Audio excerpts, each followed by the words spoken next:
ต้องการอยู่เนาะต้องการเปิดใจมักผู้อันแล้วเราได้ผู้เบาทางเลือผู้เบาลาวบ่หรือผู้เบาฟังไทยเอามักผู้เบาฟังไทยคือว่าจังซันเนาะบัดนี้เบาลาวก็อันนั้นเลยบัดนี้บ่มีบ่ได้จิกเด้ฟังแบบผู้เบาฟังลาวนะก็คืออกหักคือเก้าแต่ว่าแต่มันก็บ่แม่นทุกคนเนาะแม่นแต่อยู่ในใจนะมักผู้เบาไทยสบายดีทุกคนวันนี้ก็มาเปิดคลิปนะทุกคนอยู่ให้อยู่หน้าแล้วก็มาขอกับสองสาวเฮาน้องเก๋สาวผู้ไทยแล้วก็มากับสาวผู้ไทยมากับส่งไอ้น้องเขาเนาะสาวน้ำสาวผู้ไทยแล้วก็น้องเก๋สาวผู้ไทยทุกคนวันนี้บรรยากาศยามแรงแบบสบายเห็นสดชื่นแห่งเลยทุกคนเนาะเขากับมานั่งชมวิวมาเบิ่งเสียงเทศนะทุกคนบรรยากาศดีทุกคนเลยครับเลยยังมาเที่ยวยามนี้ก็เหมาะอยู่แต่ว่าเสียดายท้อถนนหนทางเนาะเป็นฝนตกมาสาวน้ำเนาะก็แบบยุ่งยากในทุกคนเลยมื้อนี้กะสิมาอาทิตย์กับลิลินเนาะทุกคนเนาะถามน้ำลิลินเนาะก็เรื่องจริงฮะแหละก็เห็นไอ้น้ำแบบว่าก็อยู่คนเดียวมาโดนแล้วเนาะไอ้น้ำเหมือนบ่หลายปีแล้วอันเนื่องจากว่าแบบว่านั่นเลยตอนนั้นก็เคยมีความฮักเนาะแล้วก็ผิดหวังมันบ่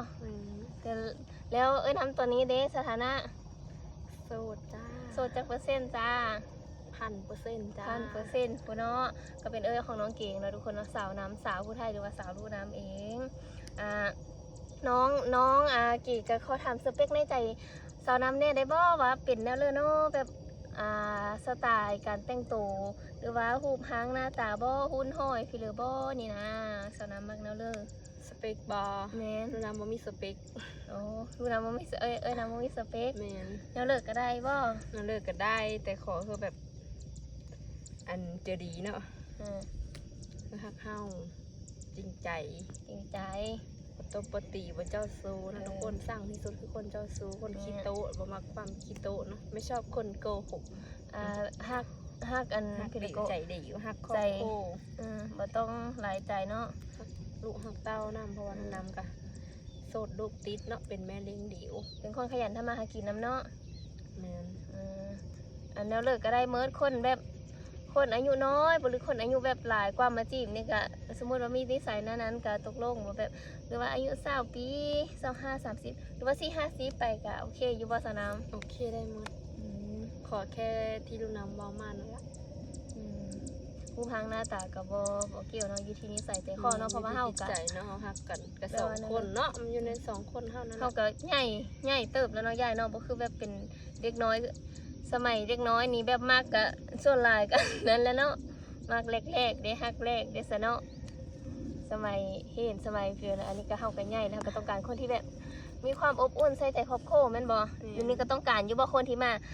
ฮักมาแพงมาเป็นสารมีนี่นะต้องการอยู่เนาะต้องการเปิดใจมักผู้อันแล้วเราได้ผู้เบาทางเลือผู้เบาลาวบ่หรือผู้เบาฟังไทยเอามักผู้เบาฟังไทยคือว่าจังซันเนาะบัดนี้เบาลาวก็อันนั้นเลยบัดนี้บ่ได้จิกเด้ฟังแบบผู้เบาฟังลาวนะก็คืออกหักคือเก้าแต่ว่าแต่มันก็บ่แม่นทุกคนเนาะแม่นแต่อยู่ในใจนะมักผู้เบาไทยโดยเบาไทย100%เลยโดยสาเหตุพี่ละเนาะสาวน้ำมักผู้เบาไทยแบบเคยเห็นนิสัยแบบการดูแลนิสัยใจคออบอ้อมอารีแล้วก็ใจดีนะเท่าที่เคยเห็นมานี่เนาะ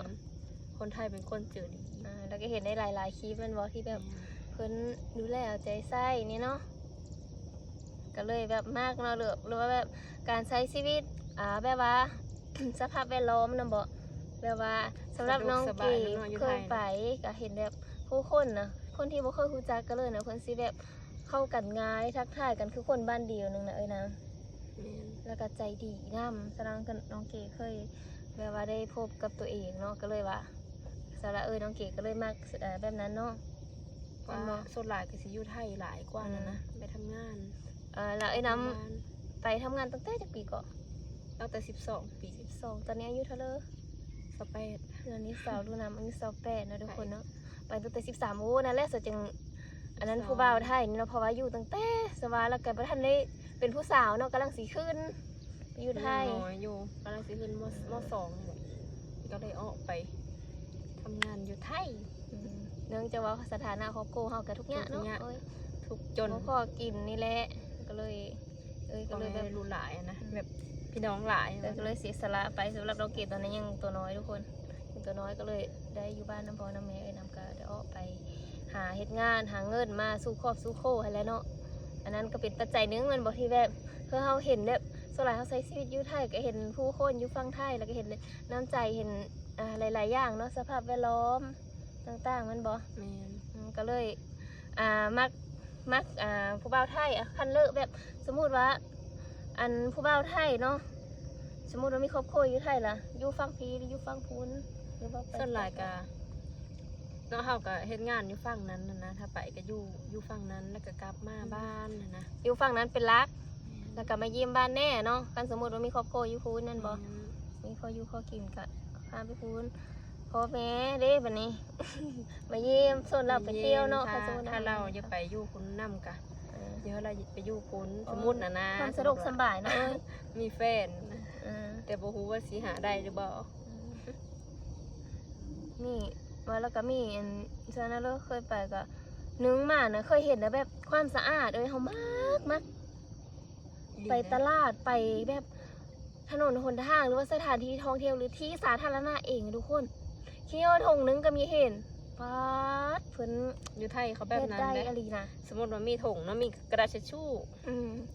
น้อยๆก็เก็บไว้บ่ได้ทิ่มแถวทางเลย โอ้ทะเลมันก็เป็น แถวบ้านนะพ่ะเนาะแถวบ้านนะผัดคือเฮากินแล้วก็ทิ่ม เสน่ห์เลยเฮ็ดให้แบบผู้คนติดใจเนาะเนาะเยอะไปลื่นไปที่ สะอาด เอาแบบมานะกว่าเฮินเท่านั้น วาดพี่น้องเชียวซูฟังตอนน้องเก๋เข้าห้องน้ำอยู่ที่ห้างน้องเก๋คิดในใจว่าอย่าเอาศาสตร์กับผ้าห่มไปปูนอน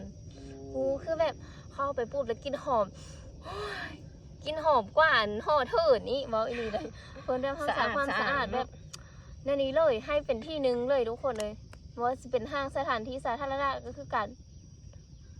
สุดยอดแล้วก็มีอันนั้นพอมีอันน้ำเทวดานะสลังเขาเห็นนะ น้ำพุนะบ่ บ่นะน้ำกินนะน้ำเทวดานะนะกดเอาอยู่ตู้หั่นนะ อ๋อ บ่อนแบบเพิ่นได้อำนวยความสะดวกสบายคือหั่นนะแบบใส่ใจผู้คนหั่นนะเอ้ยอยู่ไทยนะเขาเห็นได้ แม่น ก็ แล้ ว่าว โอ้ ไทย ย นะ ส สะ นิ ด ท วก แต่ ส อย่าไป บาย อยู่ สะอาดสะอาดผู้คนกะยิ้มแย้มแจ่มใสเนาะ แม่นใจดีพร้อมใจดีทุกคน ยิ้มแย้มแจ่มใสเห็นกันนี่แหละสวัสดีค่ะและอันที่สำคัญนะแบบเห็นเนาะทุกคนเห็นกันนี่แบบต้องยกมือแม่นบอกยกมือไว้สวัสดีค่ะ แล้วเราเห็นกันครั้งแรกหรือว่าเฮาไป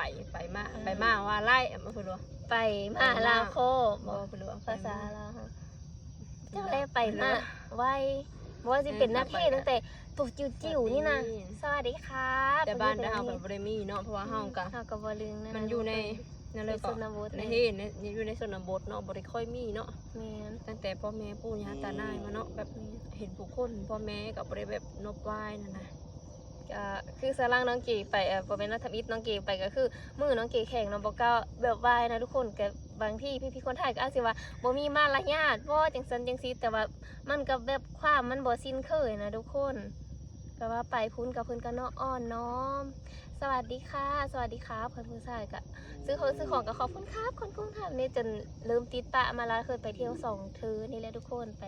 น้ำเอ้ยน้ำพาเที่ยวอยู่อันไทยฮะเนาะติดใจน้องเก๋ก็คือแบบเยอะไปเที่ยวแล้วก็เยอะไปอยู่นะอีแล้วบัดนี้ ก็ติดที่แบบว่าพ่อแม่เนาะทำพ่อแม่ไปนำซื้อ10พาเพิ่นไปพุ่นไปเที่ยว พาไปเที่ยวกับงบเนาะ แต่ตอนนี้ก็เข้ามางบก่อน แล้วเขาแบบเขาตั้งตนตั้งตัวได้มีเงินมีค่ำก็เยอะพาพ่อพาแม่ไปอยู่นะทุกคนไปเบิ่งประเทศไทยไปเบิ่งผู้คนไปเบิ่งหลายอย่างเลยที่แบบมีเสน่ห์ยังคือเฮาได้ค้นหาแล้วก็ได้เบิ่งอีกหลายอย่างเลยนะเนาะและที่สำคัญนี่ก็คือน้ำมักผู้บ่าวได้น้องเก๋โอ้ยแบบปลื้มใจทุกคนเห็นแล้วก็ซิมดูมากว่าผู้บ่าวไทยนะฮักเนาะ โสดเด้อสนใจ สนใจบ่เนาะผู้สาวลาวบ้านนอกบ้านนานี่เนาะผู้สาวบ้านนอกผู้สาวบ้านนาเนาะไอ้น้ำเนาะไป คลิปนี้ก็สิก่อนเนอะแล้วมัน สิขอจบคลิปเป็นสวัสดีแล้วทุกคนเนาะบอกความในใจคลิปนี้บอกความในใจของสาวลาวเนาะทุกคนเนาะว่ามักผู้บ่าวไทยเด้อ มากเด้อไปทุกคนคลิปนี้บ่มีเพื่อหลายเนาะบอกความในใจแล้วก็เอาไว้แบบซื้นส้มฮักแพงแล้วก็ไม่ฮักประเทศไทยเลยมีหลายสิ่งหลายอย่างที่เพิ่นต้อนรับแล้วก็บ่ได้จำแนกโซนสันวันณะเลยเนาะไปกะ ดีใจปลื้มใจทุกคน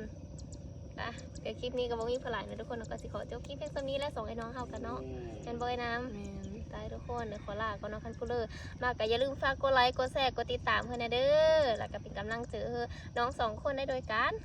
บอกกดข้ามโฆษณา ตายทุกคน